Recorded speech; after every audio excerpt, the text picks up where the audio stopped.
আগামী 12ই ফেব্রুয়ারি অনুষ্ঠেয় ত্রয়োদশ জাতীয় সংসদ নির্বাচন ও গণভোট উপলক্ষে দেশের সব সরকারি ও বেসরকারি হাসপাতাল এবং স্বাস্থ্যসেবা প্রতিষ্ঠানকে 10টি জরুরি নির্দেশনা দিয়েছে স্বাস্থ্য অধিদপ্তর। আগামী 10 ফেব্রুয়ারি থেকে 15 ফেব্রুয়ারি পর্যন্ত টানা 6 দিন দেশের স্বাস্থ্য খাতে বিশেষ সতর্কতা ও প্রস্তুতি বজায় রাখার নির্দেশ দেওয়া হয়েছে। সোমবার 26 জানুয়ারি স্বাস্থ্য অধিদপ্তরের পরিচালক ডাক্তার আবু হোসেন মোহাম্মদ মইনুল আহসানের সই করা বিজ্ঞপ্তিতে এই নির্দেশনাগুলো জারি করা হয়।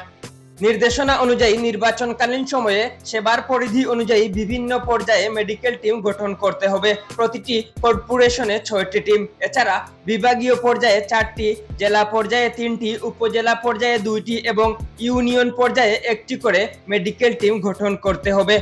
সংশ্লিষ্ট প্রতিষ্ঠান প্রধান বা স্বাস্থ্য প্রশাসক জনবলের প্রাপ্যতা ও প্রয়োজনীয়তা বিবেচনা করে এই টিমের সদস্য নির্ধারণ করবেন।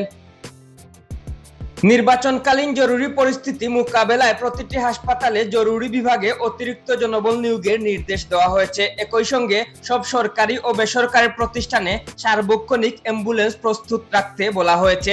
অধিদপ্তর জানিয়েছে, কোনো স্বাস্থ্যসেবা প্রতিষ্ঠান টানা 72 ঘন্টার বেশি বন্ধ রাখা যাবে না। জরুরি বিভাগ, আন্তঃবিভাগ, ল্যাব, ক্ষেত ল্যাব, ডায়ালাইসিস, সিটি স্ক্যান ও এমআরআই সেন্টার নিয়মিত খোলা রাখতে হবে। বেসরকারি হাসপাতাল ও ক্লিনিকগুলোর ক্ষেত্রে চিকিৎসকের সার্বক্ষণিক উপস্থিতি নিশ্চিত করে জরুরি বিভাগ চালু রাখার নির্দেশ দেওয়া হয়েছে। কোনো রোগীকে রেফার করার প্রয়োজন হলে প্রাথমিক চিকিৎসা প্রদান এবং যথাযথ কাউন্সেলিং নিশ্চিত করে তবেই রেফার করতে বলা হয়েছে। এছাড়া প্রয়োজনে সরকারি কর্তৃপক্ষকে লজিস্টিক ও জনবল সহায়তা দেওয়ার অনুরোধ জানানো হয়েছে। নির্বাচনকালীন সময়ে সব প্রতিষ্ঠান প্রধানকে আবশ্যিকভাবে কর্মস্থলে উপস্থিত থাকতে হবে।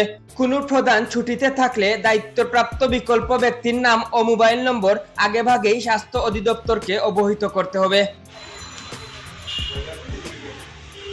এছাড়া বিভাগীয় স্বাস্থ্য কার্যালয় ও সিভিল সার্জন অফিসে 24 ঘন্টা কন্ট্রোল রুম চালু রাখার নির্দেশ দেওয়া হয়েছে। ডেস্ক রিপোর্ট, আধুনিক কাগজ।